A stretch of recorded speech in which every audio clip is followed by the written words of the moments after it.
I always thought my husband Daniel was the love of my life. Turns out, I was just an obstacle between him and my fortune. We met on a cold winter day, the kind where the air bites at your skin and every breath turns to mist. I had been weaving through the streets of the city, heart pounding, the distant shouts of paparazzi echoing behind me. Wealth had its perks, but privacy wasn't one of them. My designer heels skidded on an icy patch, and I braced myself for an embarrassing and very public fall when a strong pair of arms caught me just in time. "Careful," came a deep voice, warm despite the freezing air. I looked up into Daniel's striking blue eyes, my heart pounding for a different reason now. He didn't seem to recognize me, didn't treat me like a prize or a headline, just a woman who needed a moment to catch her breath. "Thanks," I murmured, straightening myself. "No problem," he said with an easy smile. "You look like you could use a cup of coffee." That was how it started. A cup of coffee, a few laughs, a connection that felt effortless. He made me feel seen, not as a bank account or a public figure, but as me. I had no idea at the time that he was simply a better actor than most.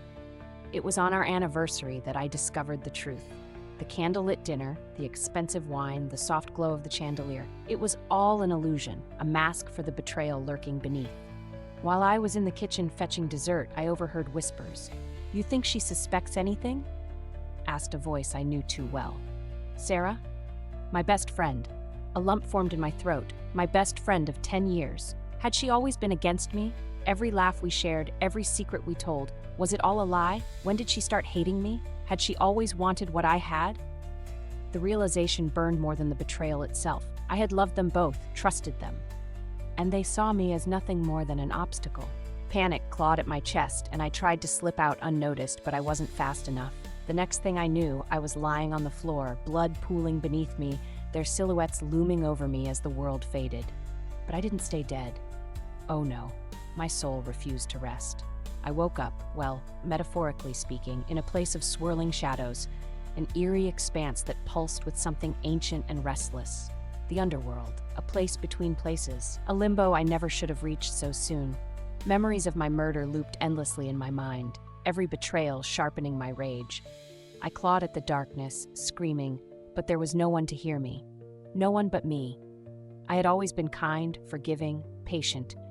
But that woman had died on the floor of her own home, betrayed and discarded. What remained of me was something else, something vengeful. They thought they could kill me and move on? No, I wouldn't let them. With a force I didn't understand, I ripped my way back to the world of the living, my fury burning brighter than the threshold of death itself. Daniel and Sarah thought they had won. They moved into my mansion, drank my wine, and spent my money. And they talked about me. Late at night, when they thought no one was listening, they let the truth spill. "I can't believe it actually worked," Sarah mused, swirling a glass of my best red wine. "You have no idea how long I've waited for this moment." Daniel smirked, leaning back in my chair, feet propped up like he owned the place. "Since we started planning?" Sarah laughed, but there was no humor in it. "No, since the day I met her." Daniel raised an eyebrow. "College? Seriously?" "She was so perfect, so rich, so effortlessly adored," Sarah sneered. "The professors loved her, guys lined up for her attention. Meanwhile, I was just the girl tagging along, the sidekick to her fairy tale."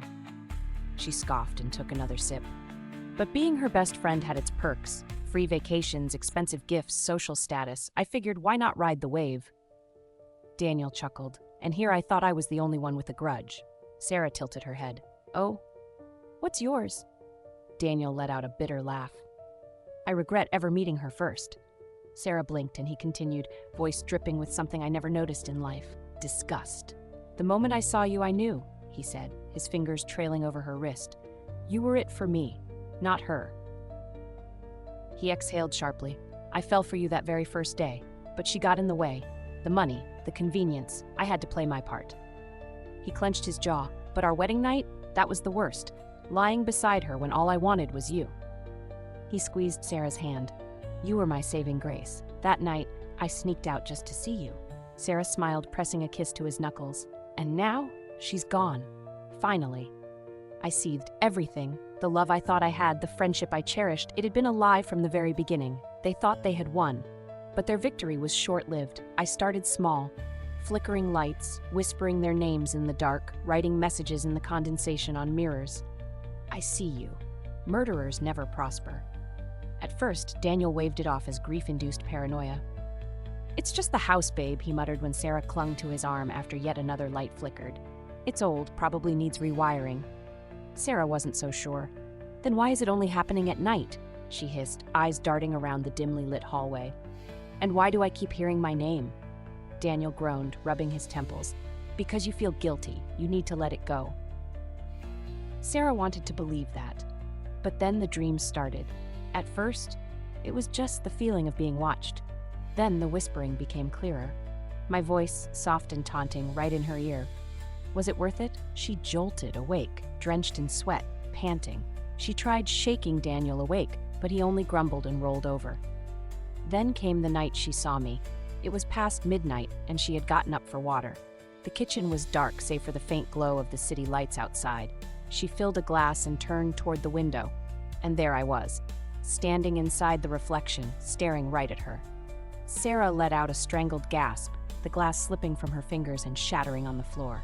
She spun around. No one. Her breaths came in shallow, panicked bursts. She backed away, her foot crunching on glass, but her eyes were locked on the mirror. I was still there, watching, waiting. Daniel, she screamed, running from the kitchen. She shook him awake this time, frantic and pale. I saw her! I saw her! Daniel groggily sat up, rubbing his face. Who? Sarah's hands trembled. Her, your dead wife. Daniel stiffened. Sarah! I'm serious, she snapped. She was there in the reflection. It's her. It's her ghost. Daniel exhaled sharply. He had ignored all the signs, brushed them off, reasoned them away. But Sarah was on the verge of collapse, and if she lost it completely, so would their cushy little stolen life. That's when she convinced him. We need someone. A psychic. Someone who can get rid of her. Daniel wanted to call her crazy, but the truth was, part of him had started to wonder. That's how he found himself wandering through the city's back streets the next day, searching for an answer to his ghost problem. It was in a cramped, shadowed alleyway, wedged between two crumbling buildings, that he saw the sign. I will scare away what scares you.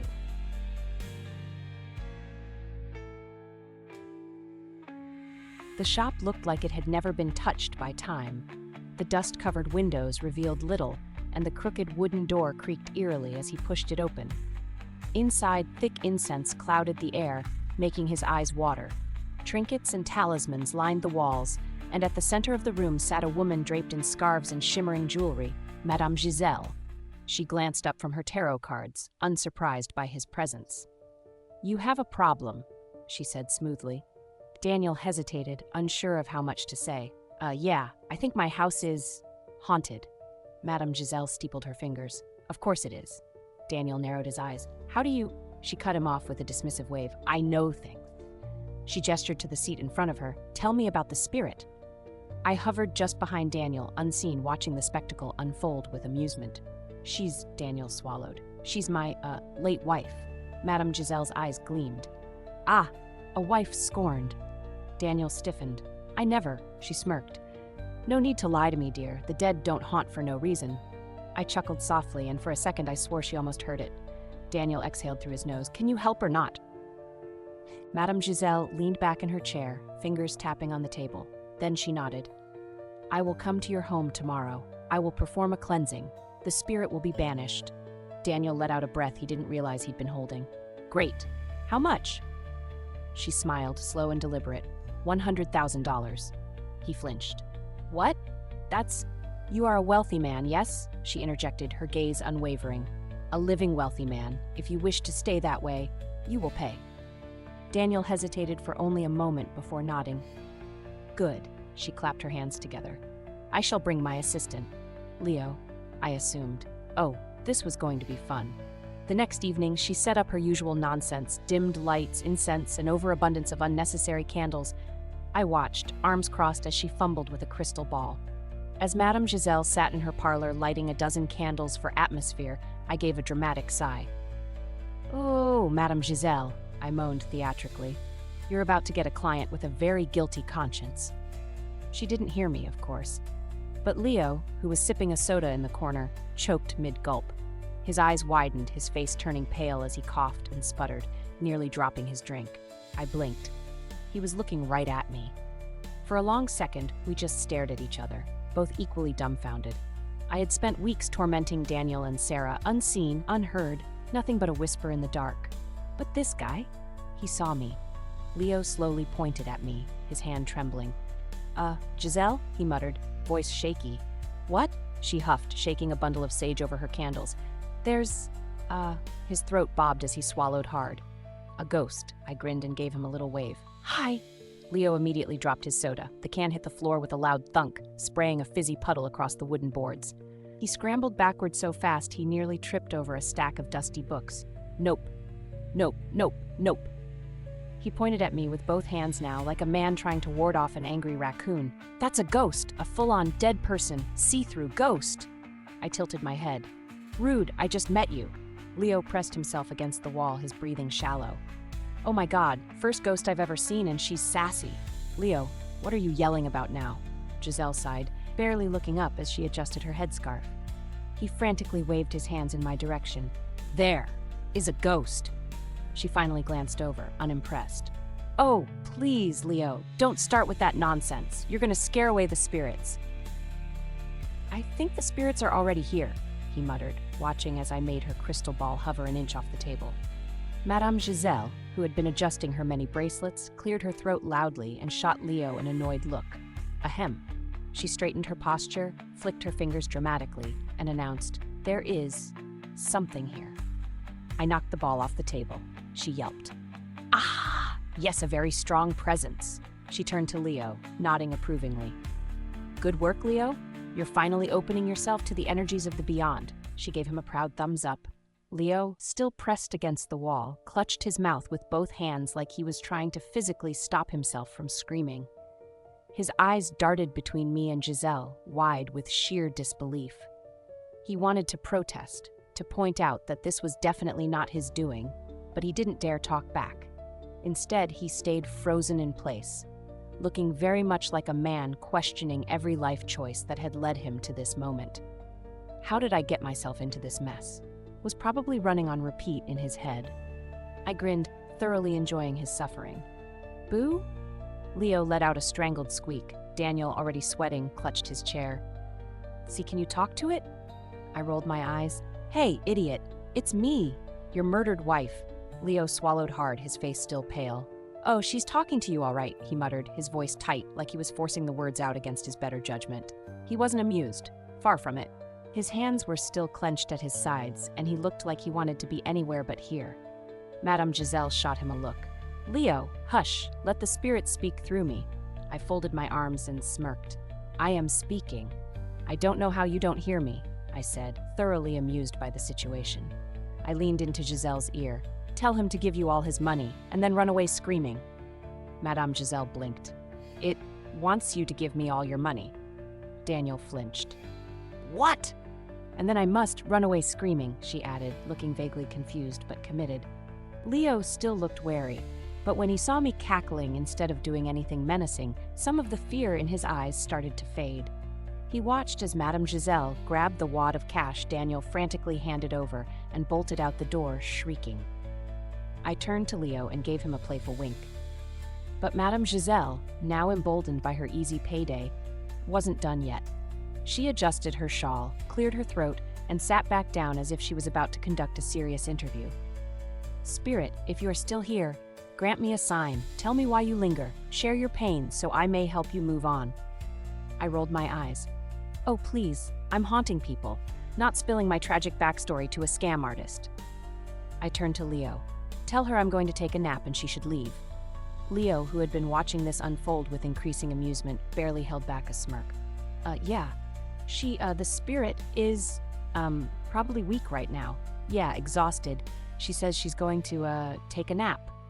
Giselle's eyes widened in faux understanding. Ah, of course. Spirit work can be quite draining. Best not to push. She stood up and dusted off her skirts, nodding sagely.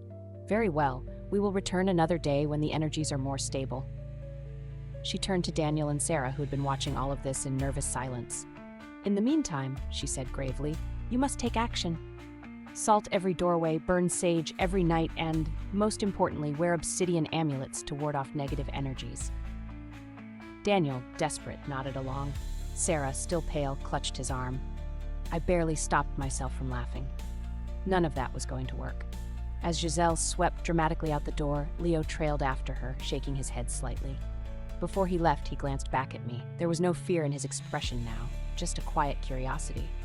I gave him one last playful salute before turning my attention to the real fun. I upped the ante. Every time Sarah tried to sleep, I whispered lullabies in her ear, off-key and eerie, stretching out the notes just long enough to make her shudder. When she jolted awake, heart pounding, the room would be silent for a moment. Then, just as she started to calm down, I would let out a slow, creeping giggle from the darkest corner of the room. I made sure she felt me everywhere. When she walked down the hallway at night, I let my footsteps echo just a half beat behind hers, close enough that she would whip around, breath hitching, only to find nothing but shadows. When she locked herself in the bathroom, trying to wash the exhaustion from her face, I let my phantom fingers brush against her neck, the ghost of my hair tickling her bare shoulders like I was leaning in for a whisper. She screamed. Oh, how she screamed. I wasn't done. One night, as she curled up on the couch, trying to drown her anxiety in a glass of wine, I manipulated the kitchen radio. It crackled to life with a burst of static, making her flinch. Then, our old friendship song started playing, the one we used to belt out in our dorm room, laughing between sips of cheap vodka. Only this time, the lyrics had been replaced. My voice slithered through the speakers, a low, venomous whisper. Liar, liar, cheater, killer. Sarah shrieked and hurled the wine glass at the radio, shattering both. Her breaths came in ragged sobs as she stumbled back, eyes wild, darting around the room like she expected me to lunge at her. She was unraveling.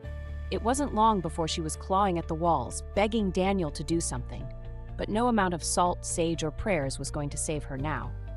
Meanwhile, I guided Madame Giselle to my body, buried shallowly beneath the old oak tree in the garden.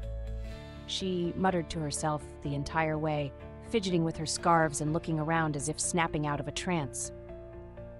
"This is absurd," she grumbled. "What am I doing?" She glanced down at the shovel in her hands with growing suspicion.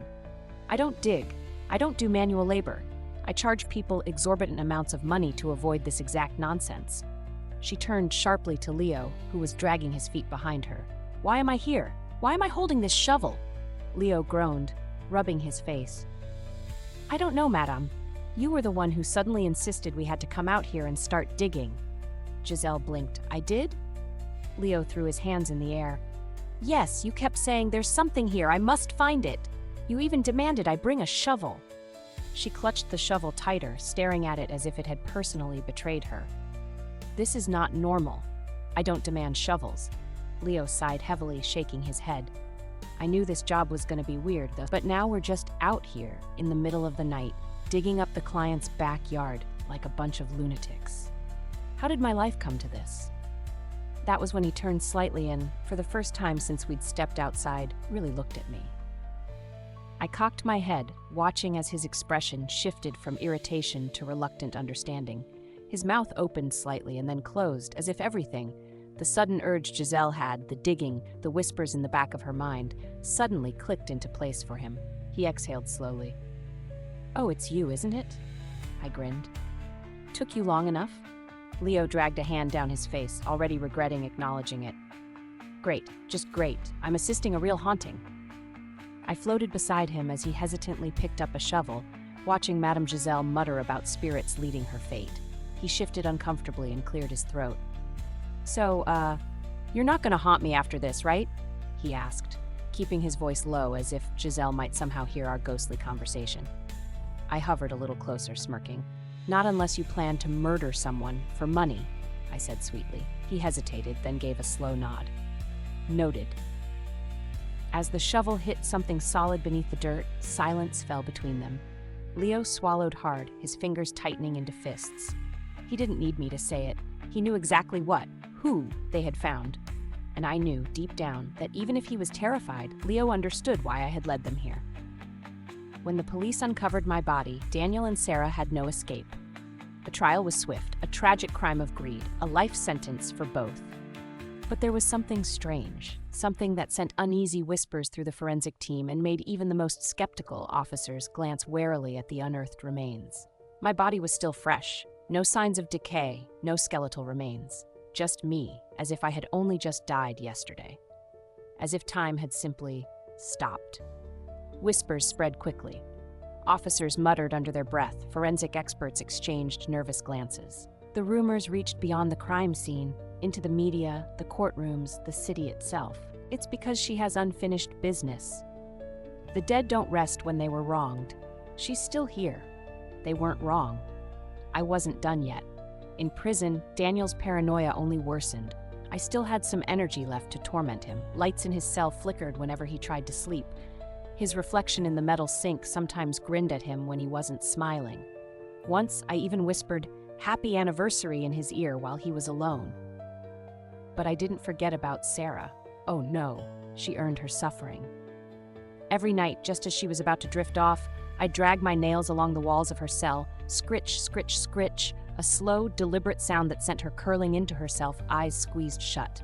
Whenever she tried to eat, I made her food taste rotten, spoiled milk, raw meat, something bitter and vile. The guards thought she was faking when she gagged and retched, but I knew the truth. And when she finally thought she was safe, I whispered in her ear so soft she almost thought she imagined it. "You were never my friend." She screamed so loud they put her in solitary confinement. Good. Now, maybe she'd have time to reflect. As I watched them rot in their cells, my anger began to ebb. Justice had been served, and the bitterness inside me faded. A warm light appeared before me. I smiled, stepping forward. Justice and revenge? Now that was a happy ending. But it wasn't quite the end. On the other side, I wasn't alone. Other spirits lingered, some with knowing smiles, others whispering amongst themselves. One of them, a woman in a tattered Victorian gown, tilted her head at me. "You were one of Madame Giselle's, weren't you?" she mused. I blinked. "Excuse me?" The woman let out a soft laugh, the fabric of her faded gown shifting like mist. She helped me move on. Even though she couldn't see me, she somehow knew I was there. She kept having strange dreams about a woman in a high-neck dress weeping in a candlelit parlor. One day, she woke up and told Leo, "We need to find a house with an old piano and a hidden locket." She sighed, a wistful smile on her lips. It took weeks, but they found it, my old home. And when Leo placed my locket in my hand, I could finally rest. A man beside her chuckled. "She's been at this for a while now. Leo, too. They still scam people. Of course, some habits die hard. But they've helped a lot of us find closure." I let out a surprised laugh. That ridiculous woman. Maybe she wasn't as much of a fraud as I'd thought. "Guess she finally found a way to get spirits to pay her," I muttered, shaking my head. With a final glance back at the mortal world, I stepped fully into the light. And this time, I was truly at peace.